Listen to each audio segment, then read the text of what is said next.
A wrong-way rush to work, and I fractured a cop's leg. A big-shot cop, no less. I thought my life was over, that I'd be paying until I was penniless.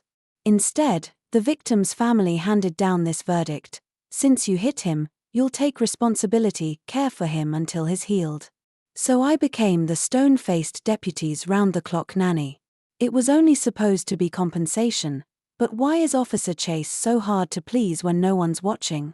Then one day he cornered me, breath hot: "Serena, excellent care. How about you take care of me for life?" Me? Sir, that's not covered in the compensation package. My name is Serena, your average corporate drone. If I must name something not so average, it's that I'm late for work this morning. The navigation screen glowed crimson with traffic. My heart felt even more jammed. I'm screwed, this month's perfect attendance bonus just evaporated. I clutched the wheel, sweating bullets. As I prepared to inch along with the crawling cars, a figure in neon green reflective gear appeared at my window. Tap tap tap. He knocked.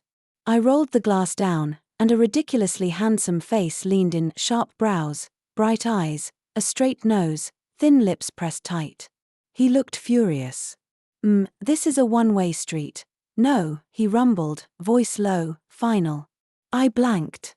When did I stretched my neck, saw the shortcut alley I'd whipped into, and realized I'd driven the wrong way up a one-way.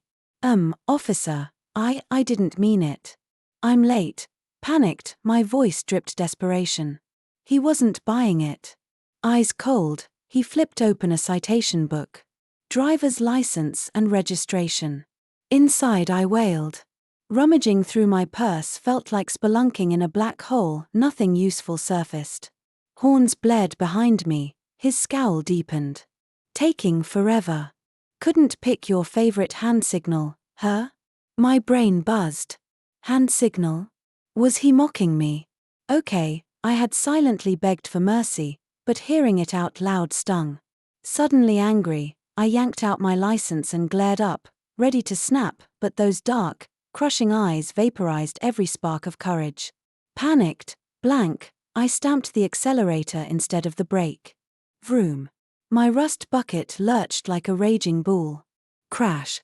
A sickening crack of bone, a man's strangled grunt. Time stopped. I stared at the fluorescent green figure crumpled in front of my bumper, clutching his leg, handsome face twisted, forehead beaded with cold sweat. I hit him. Fractured his leg. Ice flooded my veins. Ah! I finally screamed. He's moving, he's alive. I hit a cop. I'm doomed, jail for sure. Fingers trembling, I fumbled with the seat belt, tumbled out, crawled to him. Officer, please don't die. I didn't mean it." I sobbed, mucus and tears everywhere. Pale-lipped, he hissed, "Ambulance, call." Right, ambulance. Phone jittering, I misdialed 3 times before 911 picked up. 911? Corner of 5th and Pine, officer down, leg broken, hurry. Then I called Riverdale to confess. Riverdale? I just ran over a traffic cop. The dispatcher went quiet, probably hadn't fielded a self-turn-in before. Bystanders circled, phones raised. Life equals over. Ambulance and squad car screeched up together. Medics lifted him, his leg bent at a nauseating angle. Before they slammed the doors, he locked eyes with me, pain, fury, something unreadable. They herded me into the back of a squad car. Watching city blocks streak by, one thought looped: I'm toast. At the precinct they escorted me, criminal style, to an interrogation room.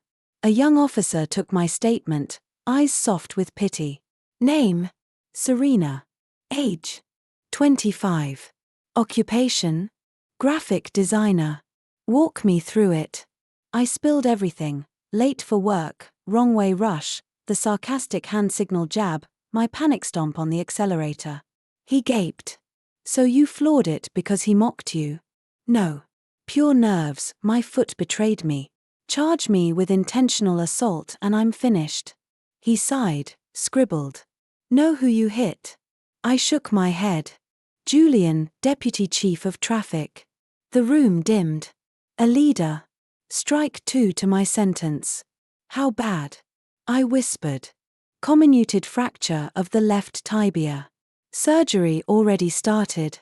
Even best case, he may never be 100%. He might never return to the job he loves, and I did that. Shame crashed over me. I'd take $1 million citation over this any day.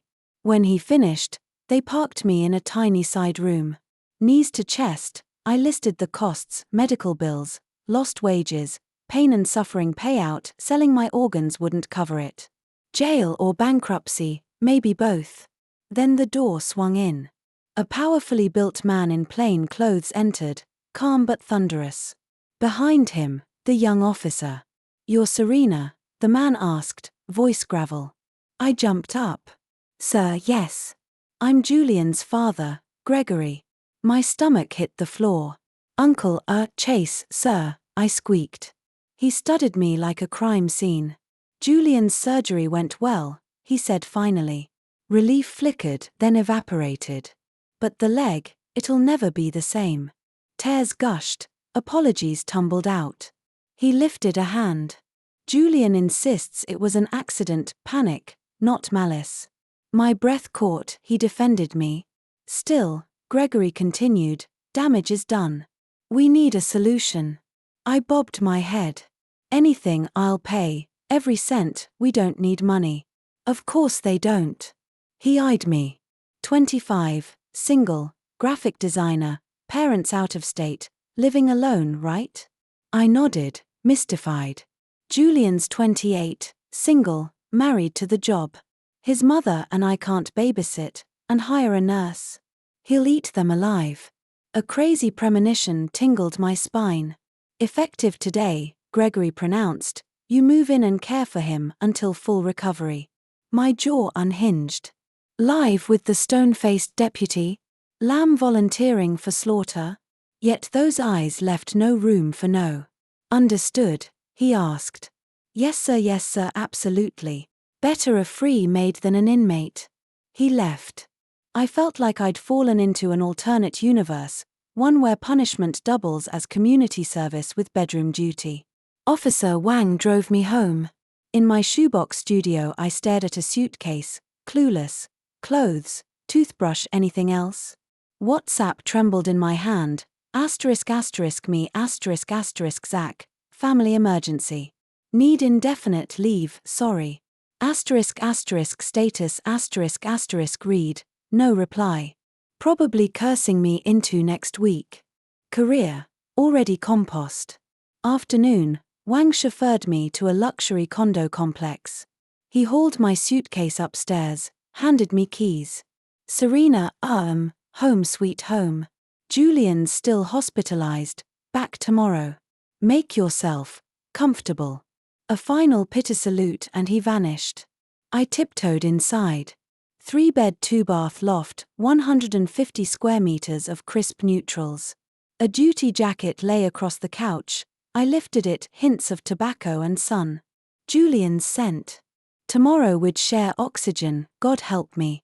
Next dawn, relentless doorbell yanked me from bed, hair like crow's nest.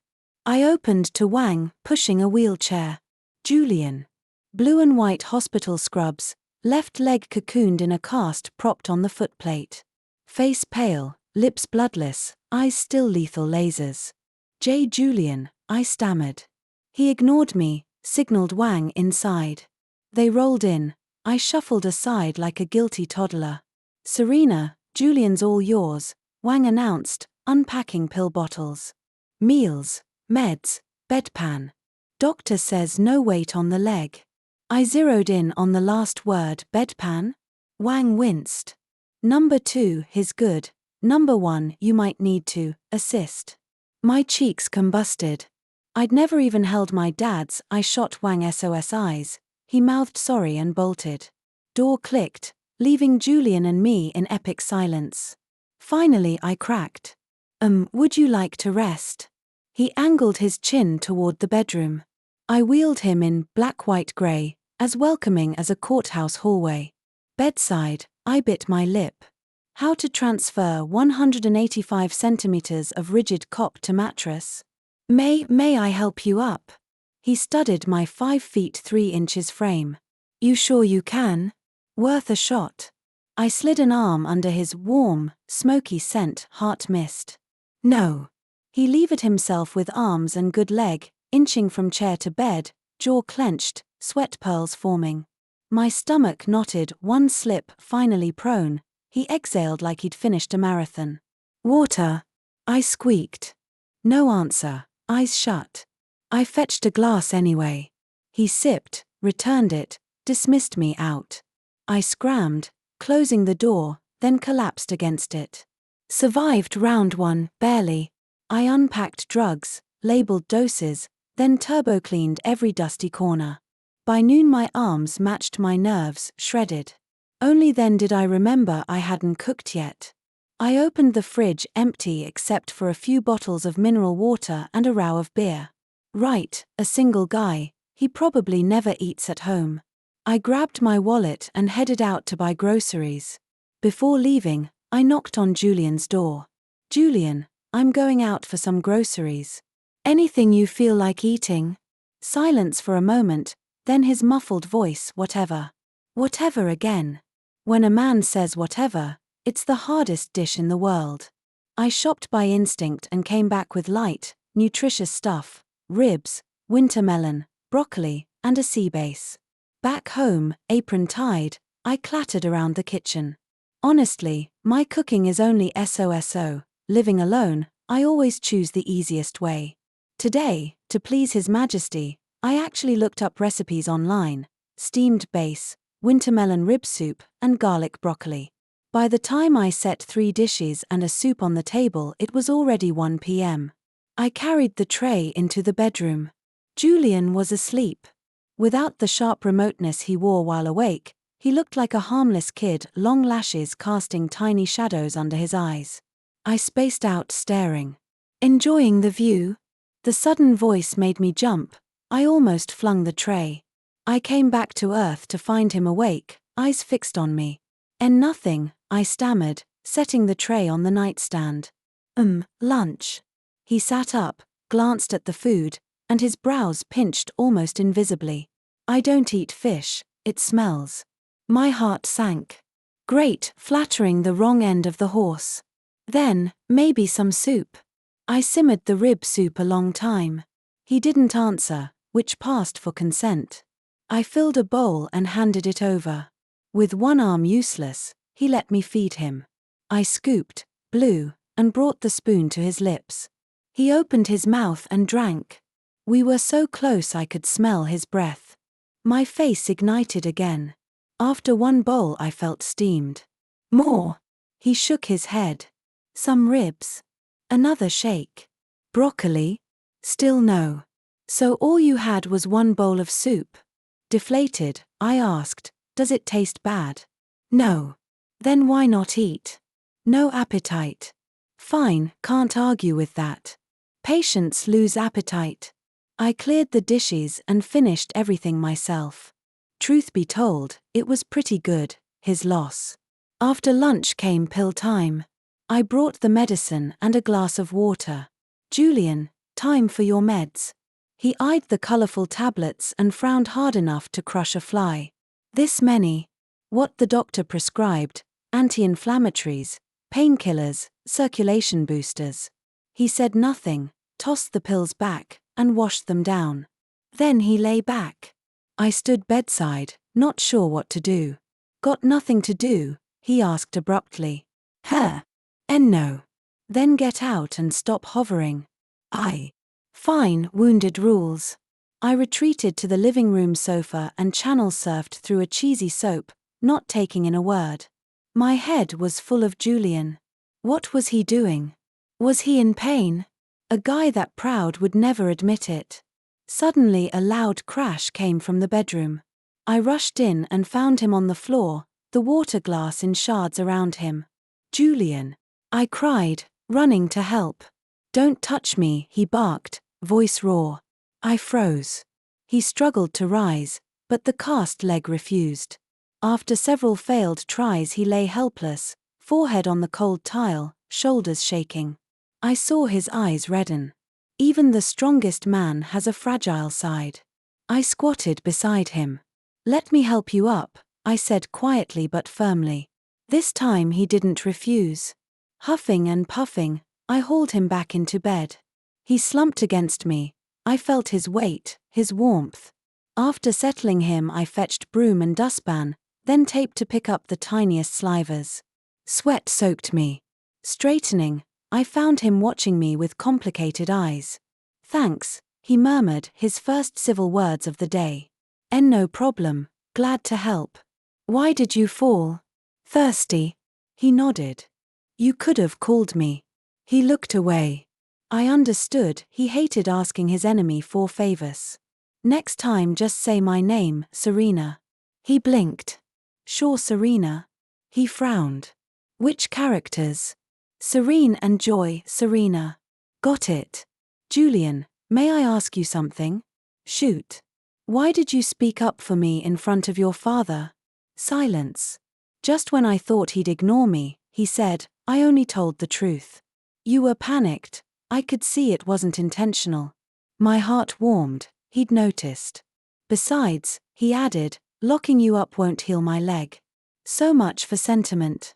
"Therefore you came up with this caregiver arrangement, isn't that letting me off too easily?" I muttered. "Letting you off?" He laughed coldly. "Serena, do you think this is simple? From now on your time, your energy, belong to me. Whatever I demand, you do. That is your real punishment." His eyes pinned me like a hunter studying prey. I realized I might have signed up for more than I'd imagined, and in a way I never expected. Julian wasn't bluffing. Life as his nanny proved tougher than I'd thought. First, schedule. His military, wake at 6, lights out at 10. I, a free-range corporate drone, considered life incomplete without natural sleep INS. So every dawn my door rattled to the rhythm of his crutch. "Serena, up." I buried my head. 3, 2. I bolted upright, dressed at lightning speed, and saluted. "Present." Wheelchair-bound, he watched like a reviewing officer. "Water." "Now." "Yes, sir." Then breakfast, feeding, face wipe, toothbrushing, more exhausting than an 8-hour shift. The ultimate mortification came the afternoon he called, "Serena." "Coming." I dropped the mop. "What's up?" He wouldn't meet my eyes. "I need the bathroom."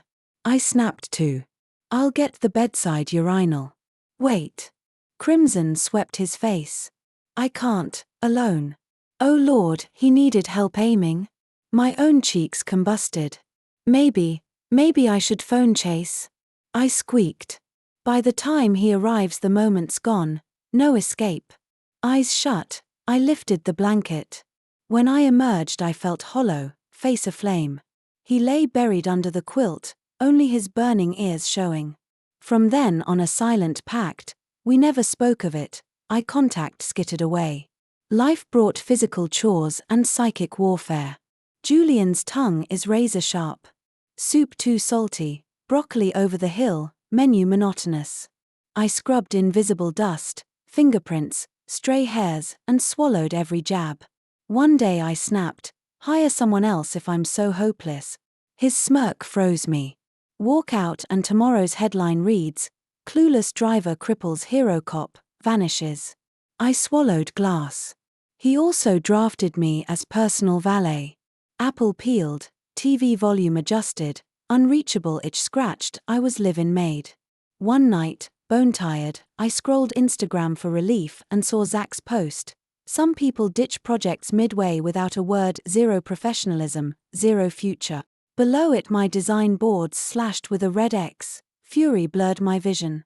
I'd asked for leave okay, indefinite leave, but I'd labored nights on that mall pitch. Now job, money, freedom all gone. Tears leaked, I sobbed into a cushion. A tap on my shoulder, "Julian," wheelchair silent. He offered tissues. "Why the waterworks?" My scolding that powerful? That lit me up. "You know nothing. I lost my job, my work trashed, are you happy now?" I regretted the outburst, expecting scorn. Instead, what design? I blinked. Show me. I opened my laptop to the RedX project. He studied it like a crime file. Concepts solid urban oasis fusing retail with nature, immersive experience. My jaw dropped, he'd nailed my core. But rest area seating blocks flow, living wall budgets unrealistic. Point by point he dissected, clearer than our consultant. You minored in design? Architecture, actually, he said offhand. Save it, fix the flaws and the client will bite. Hope flickered. Thanks, I whispered. Thank me by keeping my meals edible, he retorted. From then on my days split, nanny by daylight, pixel pusher by night. He'd roll past, toss a barbed critique, and every sting improved the boards. A week later I emailed the revised proposal anonymously, expecting silence. Next morning my phone exploded. Serena, get your butt to the office, the client loved Urban Oasis and demands you pitch it now. I was stunned. The client liked my proposal? Was this real? I pinched myself. It hurt. It was real. A tidal wave of joy crashed over me. I'll be right there, I stammered, so excited I could barely speak. The second I hung up I vaulted off the bed and started tearing through the closet for something decent to wear. I had to look professional, make a good impression. What's all the racket at the crack of dawn? Julian's voice came from the doorway. I spun around. He sat in his wheelchair just outside my room, scowling. Julian, my boards got approved. The client wants to meet me, I blurted, bouncing on my toes. He blinked, then the corner of his mouth twitched barely. Oh, that's so. Flat as ever, yet somehow I could tell he was pleased. Then I guess helping you revise wasn't a waste. Me, right. Expecting a compliment from him is like waiting for snowfall in July. I've got to run to the office. Might not make it back for lunch. I'll leave your food in the fridge, just microwave it, I said, swapping my t-shirt for a blouse. I finished dressing, added a touch of makeup, and felt 10 times more awake. Before I left I walked up to him. Thank you again. I meant it. Without him I'd never have gotten this chance. He studied me in silence. Just when I braced for a sarcastic jab, he lifted a hand and straightened my slightly crooked collar. His cool fingers brushed my neck. My heart missed a beat. Go, he said. Don't embarrass the family. Me, family? My cheeks burned. I snatched my bag and bolted. Behind me I heard a soft chuckle. Euphoric and nervous, I stepped into the office for the first time in ages. Eyes stabbed at me from every cubicle: envy, contempt, schadenfreude. They were all thinking, how dare this deserter show her face? I ignored them and marched straight into Zach's office. He swiveled in his leather throne, forcing a smile that looked painful. Serena, you're here, sit. He hustled to pour water, fetch fruit, so solicitous it creeped me out. Director Jew, just tell me what's up. I cut to the chase. He cleared his throat. Well, the client loves your urban oasis concept. But they have a few tiny questions. This afternoon's presentation will be yours. Knock it out of the park and the credit's all yours, promise. He delivered the pep talk as though the deal were already in my pocket. I sneered inwardly. Wasn't he the one who'd called my design flashy junk? Now that the client approved, he wanted to harvest the peach. Director Jew, sorry. I locked eyes with him. I'll do it, on one condition. Name it. From today I have full creative control. No interference from anyone. Including you. Zach's face turned green. Serena, you trying to fly solo?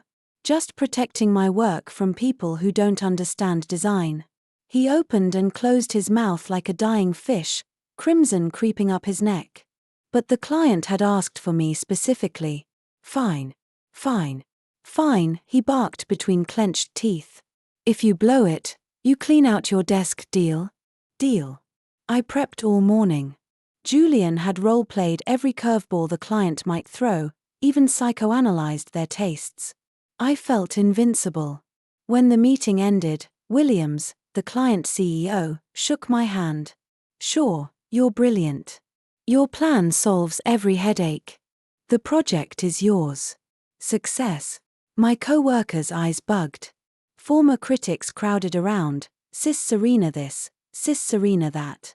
Zach's face was a rainbow of defeat. I basked, but my first instinct was to tell Julian. I skipped the office victory dinner, hailed a cab, and hurried home. The apartment was quiet. In the living room, Julian sat watching an action flick, guns, explosions, the works, perfectly content. "I'm back." He glanced over. "How'd it go?" "Score." I flashed AV, grinning like a 200-pound kid. His lips curved. "Nice." Only 2 words, but I floated. "To celebrate, I'm treating you to a feast," I declared. "Yeah. What are we having?" "Anything you want, I'll cook it." He pondered. "Hot pot." "Hot pot." I hesitated. "Your leg, spicy stuff isn't exactly doctor approved." "Plain broth, then." Sighing, I headed out again and loaded up on groceries: beef, lamb, shrimp balls, tripe, veggies. Back home, I planted the induction cooker on the coffee table. Soon broth bubbled and fragrant steam filled the room. I mixed him a mild dipping sauce and a devil red one for myself. "Dig in." I swirled a slice of fatty beef, dunked it, and stuffed it into my mouth. Heaven. Julian watched with mild disgust. "Classy." I ignored him and kept shoveling. He ate elegantly, nothing like my starving artist style. "By the way, how much was the advance?" he asked. 50 grand. "That much?" He lifted a brow. I nodded smugly. "Yup, I'm officially a little rich woman now. Pick anything you crave, I've got you covered." He laughed, really laughed. It transformed his face. His eyes curved like crescent moons. I stared too long. "What?" He caught me. Nothing." I buried my face in my bowl, heart racing. After dinner I sprawled on the couch, rubbing my round belly. Julian watched TV while the apartment basked in cozy quiet. I sneaked a look at his profile, all sharp angles under soft lamplight. He really was ridiculously handsome, drama lead level. "Serena," he said suddenly. "Tchem. Grab me a beer. No alcohol, you know the rules. Just 1 bottle. 0. Doctor's orders." I folded my arms. "Serena, need I remind you who you are? Your nanny plus health consultant.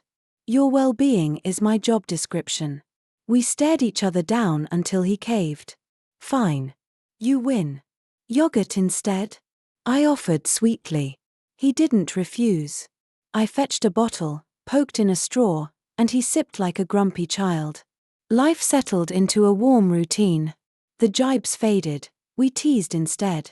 He critiqued my sketches, I cheered him up with dumb jokes.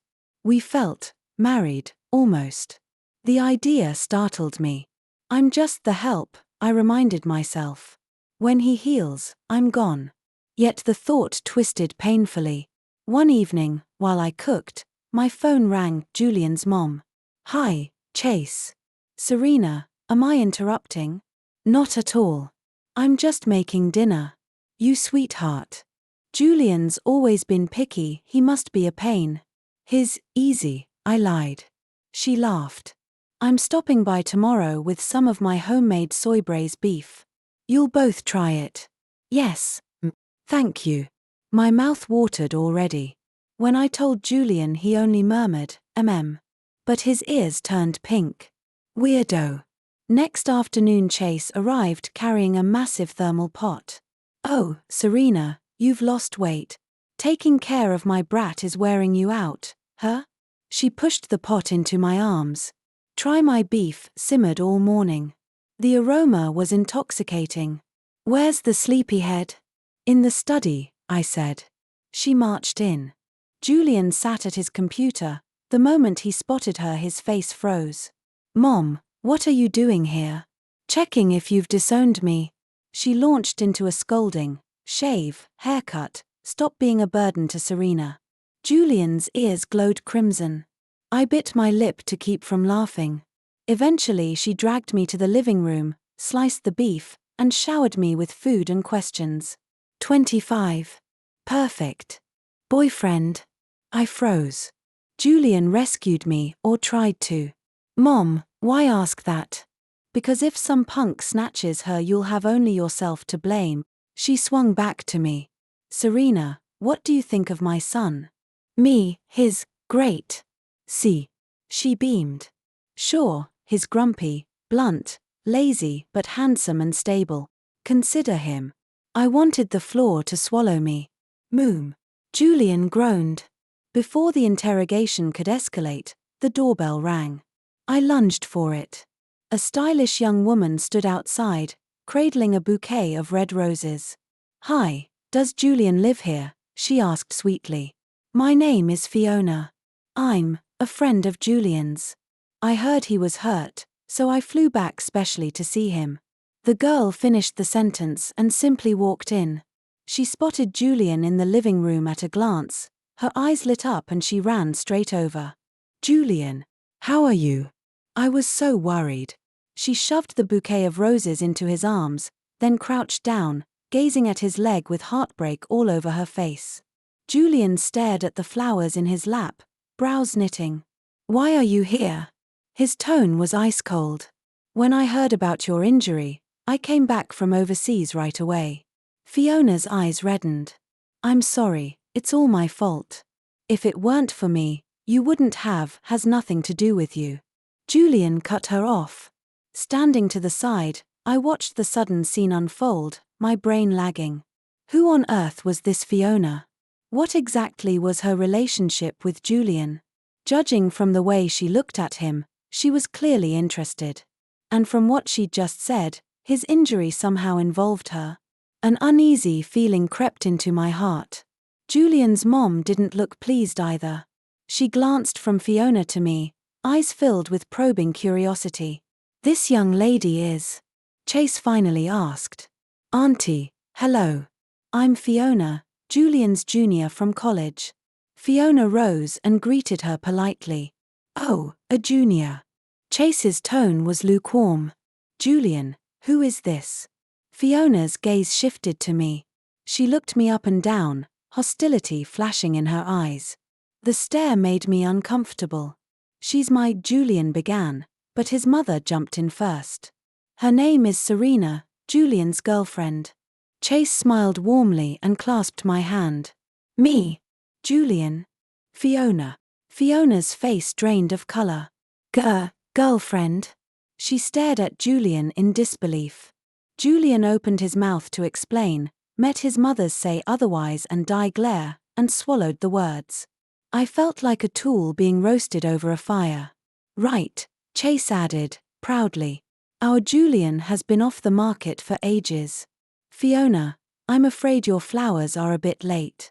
Fiona's complexion alternated between white and green. She glanced at Julian, then at me, resentment and jealousy written all over her. Julian, is this true? She pressed, unwilling to give up.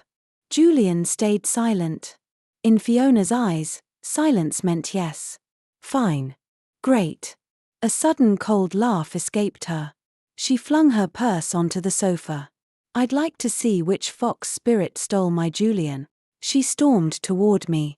Startled, I instinctively stepped back.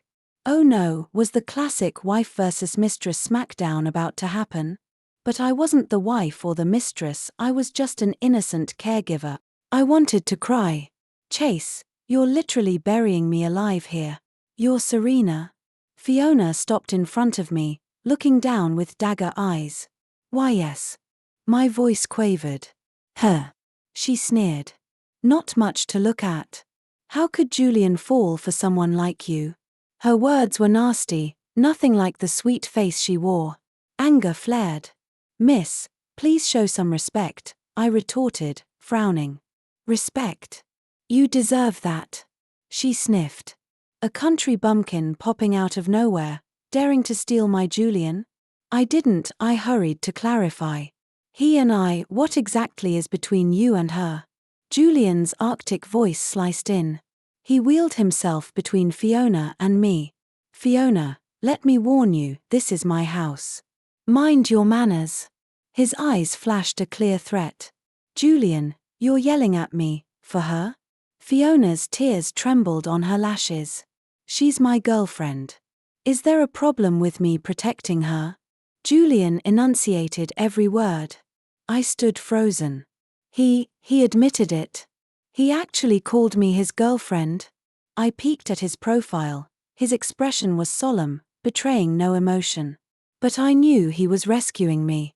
A warmth spread through my chest. Fiona was choked silent, tears pattering onto the carpet. Fine, Julian. Have it your way. She sobbed, I flew back for you, and this is how you treat me. I never asked you to come, Julian answered, voice flat.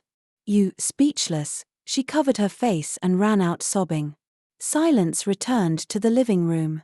Chase beamed at Julian. Well done, son. Ignoring her, Julian turned to me. You okay? I shook my head. Just now, thank you, I said softly. No need, he said coolly. I just don't want irrelevant people disrupting my life.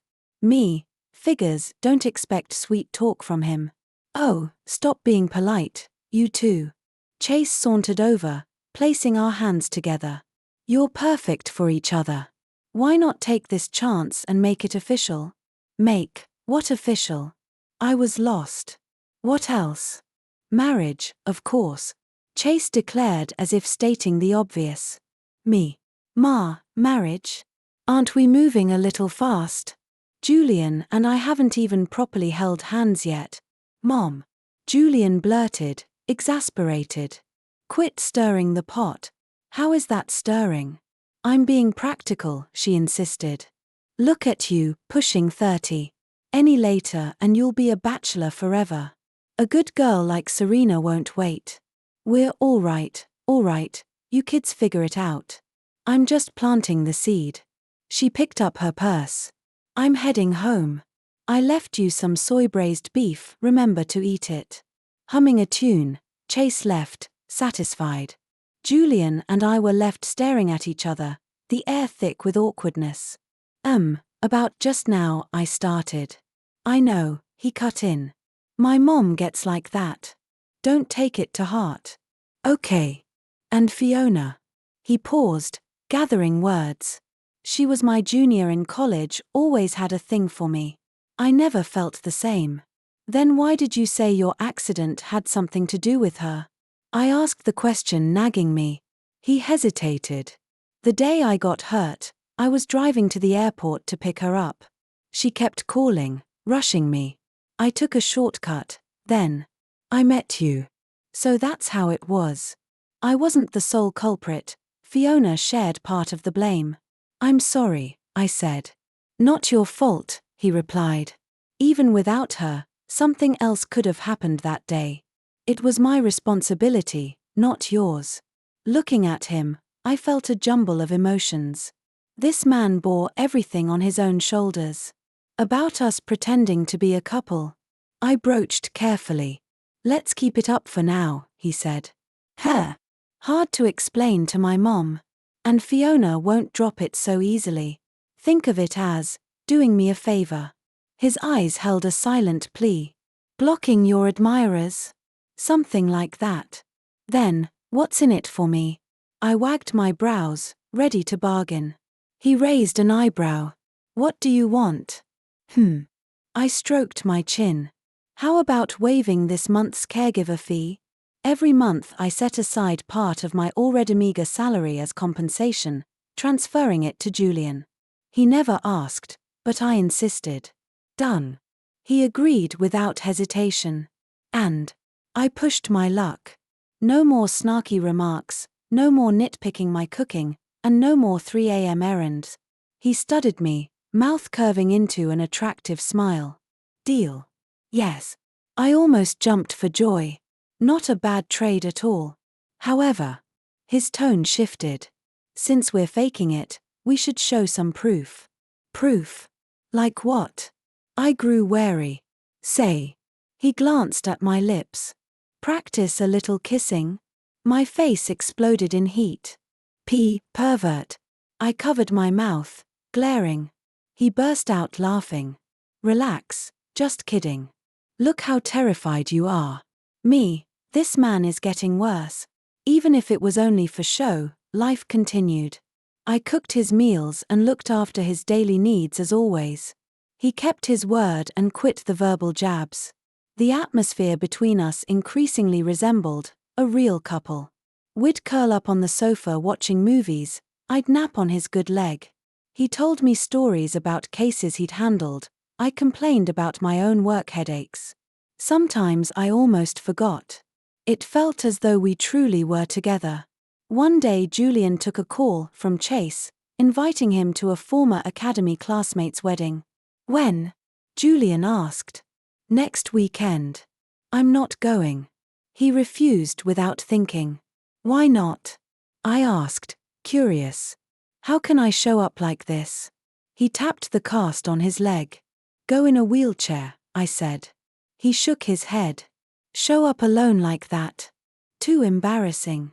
Who says you're alone? I thumped my chest. You've got me. He stared. You'll come? Of course, I declared. I'm your official girlfriend. Can't miss a big event. Complex emotions flickered across his face. All right, he agreed. Then. I'll count on you. No problem. I chirped. But I charge appearance fees. Again with money, he teased. Naturally. I'm sacrificing precious weekend hours to act with you. Name your price, he said, oozing confidence. I leaned to his ear and whispered, forget cash. Promise me one condition. Which is?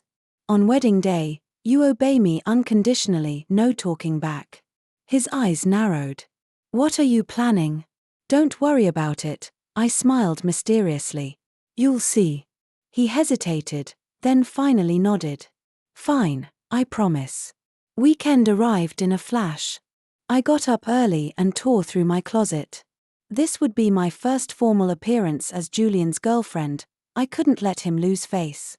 After much debate, I chose a simple sky blue sundress that flattered my complexion. I did light makeup and twisted my hair up, baring my neck. When I stepped out of the bedroom, newspaper in hand, Julian did a clear double take. He swept his gaze over me, a flash of admiration in his eyes. Well, does it look okay? I asked nervously. Not bad. He returned his eyes to the paper, but the red tips of his ears betrayed him. I grinned smugly. Your turn.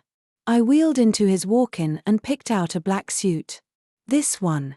No. He balked. Why? Too formal. It's a wedding, formal is mandatory. I insisted. My leg, troublesome. I'll dress you.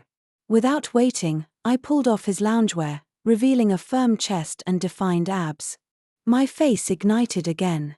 Feigning calm, I helped him into the shirt, knotted the tie, and finally the jacket. As I straightened his collar, we were inches apart.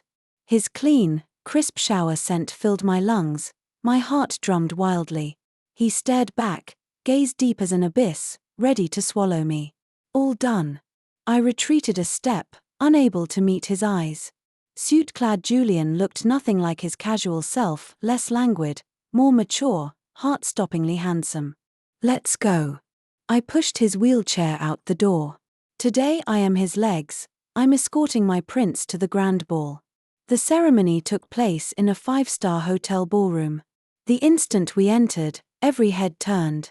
A ridiculously gorgeous man in a wheelchair plus a, well, presentable girl in blue made quite the spectacle. Julian, you finally showed. A groomsman strode over, also handsome, but with a rakish edge. Chase. Julian nodded. Leg broken and you still out-handsome us all. Chase slapped Julian's shoulder, then eyeballed me.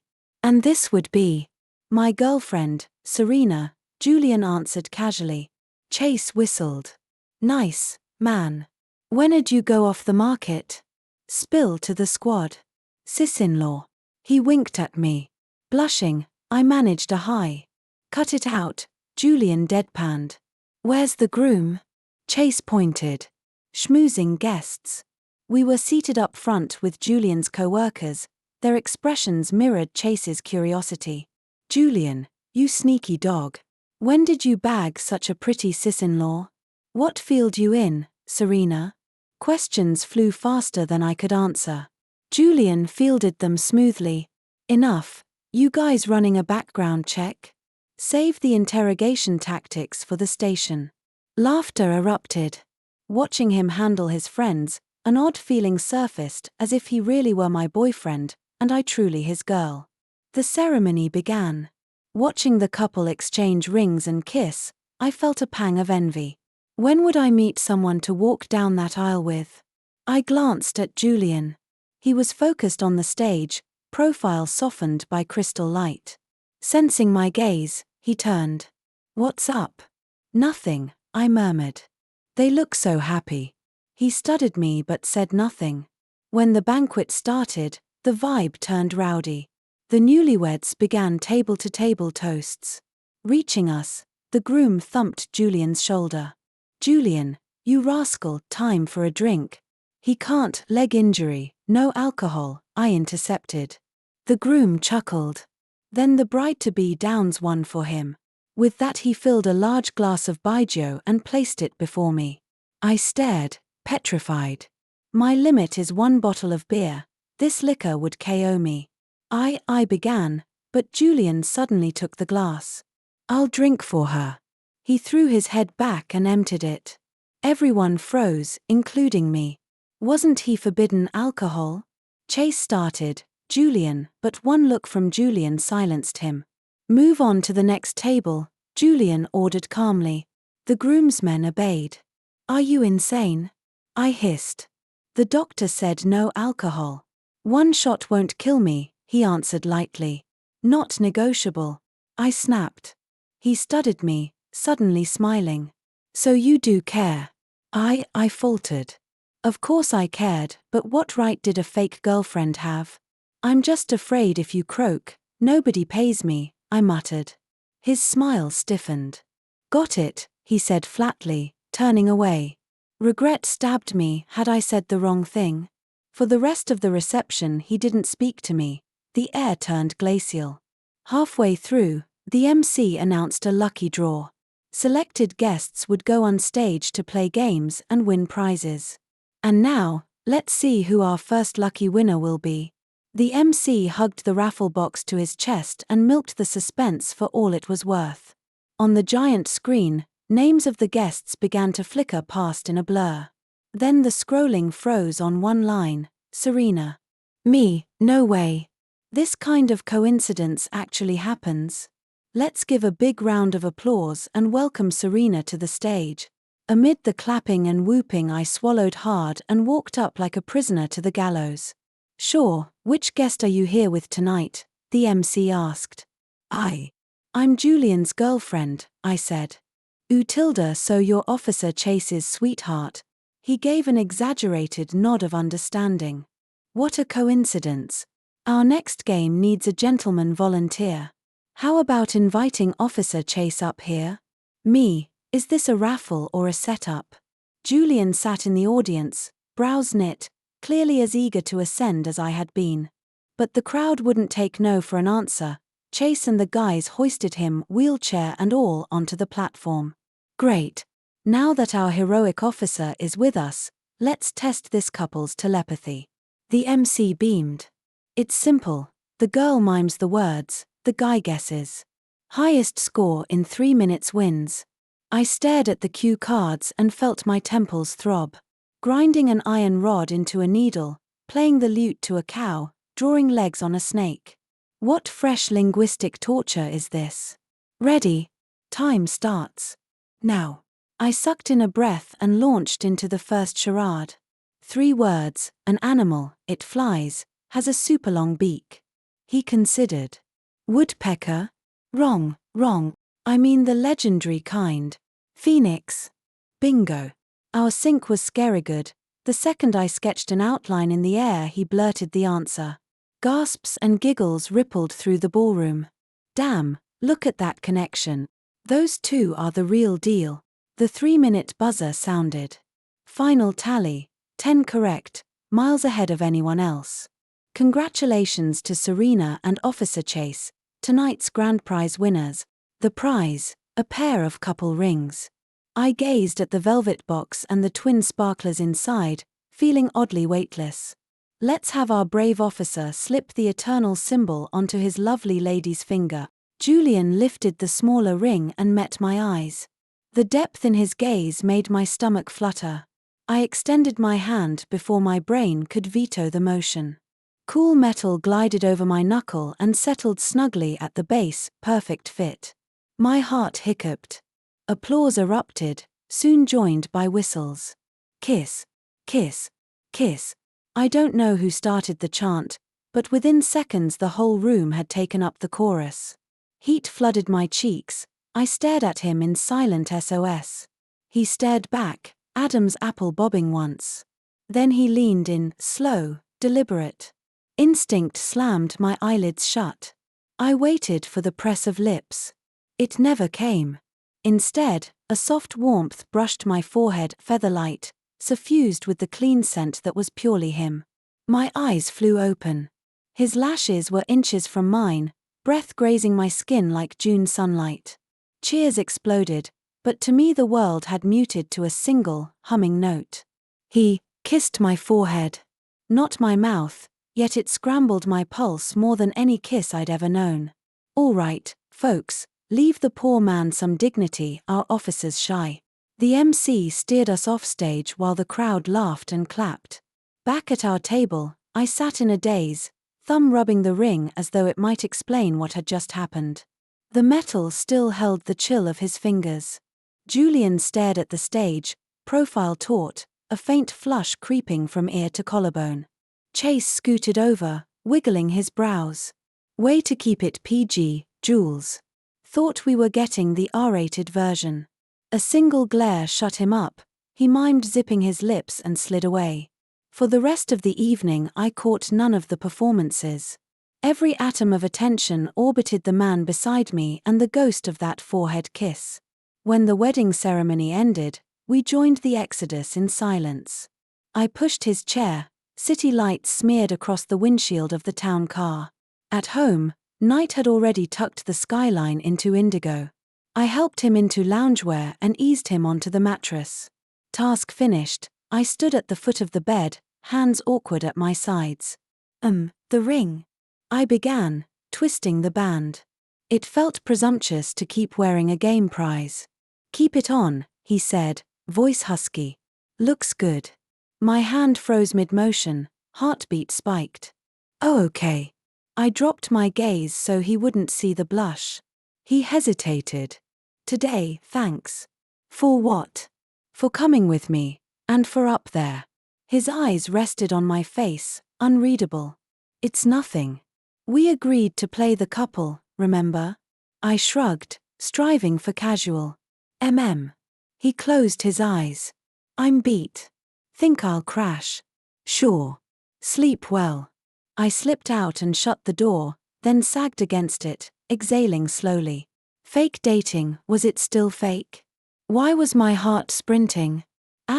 Days slid back into rhythm, yet something microscopic had shifted. The wedding, the forehead kiss, they bobbed between us like ripples that refused to flatten. His barbs came less often. Sometimes he volunteered anecdotes from traffic or asked how my design boards were shaping up. Still not effusive, but the frost had thawed into actual conversation. I kept the ring on. He never mentioned it again. It felt like a silent contract neither of us dared to break. One afternoon I was hanging laundry on the balcony when the doorbell rang. Expecting Gregory's warmth delivery or the courier with Julian's files, I wiped my hands and padded over. Fiona stood outside in head-to-toe Chanel, limited edition bag swinging from her forearm. Makeup flawless, eyes razor-sharp. Serena. Her gaze flicked to my bare wrist ring-free for housework and her smile turned caustic. What, already ditched the trinket Julian gave you? Figures, costume jewelry does cheapen the skin. Revulsion rolled through me, but I kept my tone civil. Lynn, what can I do for you? I'm here to see Julian. She stepped forward. I blocked the doorway. His resting. Not receiving guests. Guests? She snorted. So I'm a guest, but what are you, the maid? Or a day player? Her words needled under the skin. This isn't a good time. Please leave. Make me. She folded her arms, chin lifted. A nanny ordering the lady of the house around, how quaint. She shoved. Caught off balance, I stumbled backward. The squeak of wheelchair tires sliced the air, followed by Julian's glacial voice. Fiona, who authorized you to lay hands on anyone in my home? She spun, switching to injured puppy mode in a heartbeat. Julian, I didn't mean to. She wouldn't let me see you, I told her not to, he cut in. My roof, my rules. You're unwelcome. Exit. Now. Why do you always take her side? Tears welled on cue. What does that penniless nobody have that I don't? She's after your money. I know exactly what she's after, he replied, voice flat steel. As for you, we're barely acquaintances. My life isn't your concern. She jabbed a manicured finger at me. She's the woman who fractured your tibia. If not for her, you'd still be whole. You're sleeping with the enemy, did she slip you some love potion? My leg is my business hours, not yours, Julian snapped. Disappear. This minute. The deputy commander timbre cracked like a whip. Fiona's face cycled through white and green. With a choked sob she spun on her heel and clacked away. I closed the door. Silence ballooned, thick and prickly. I moved to his side, apologetic. Sorry. I stirred up drama again. He exhaled. I'm the one who owes apologies. Next time she shows, don't even answer. Okay. A pause. Where's the ring? He asked suddenly. Oh, housework, I took it off. Nightstand. Go put it back on. My pulse fluttered. I obeyed, returning a moment later with the band properly stationed. His expression loosened a notch. Wheel me to the balcony. Need air. Sure. Evening wind carried the faint scent of cut grass and traffic fumes. We watched headlights string amber necklaces across the streets, neither speaking. At last, when I thought dusk had lulled him to sleep, his quiet voice drifted up. Serena. Let's terminate the contract. Ice flooded my chest. So this was it, he'd healed enough to dismiss the stand-in nurse and fake girlfriend. Acid rose in my throat. I kept my reply steady, if thin. All right. I'll look for an apartment and move nowhere. He twisted to face me, sunset flaring gold in his irises. I meant the pretend portion. The act ends tonight. He drew a measured breath, each word deliberate. Serena, let's make this real. I froze, brain buffering.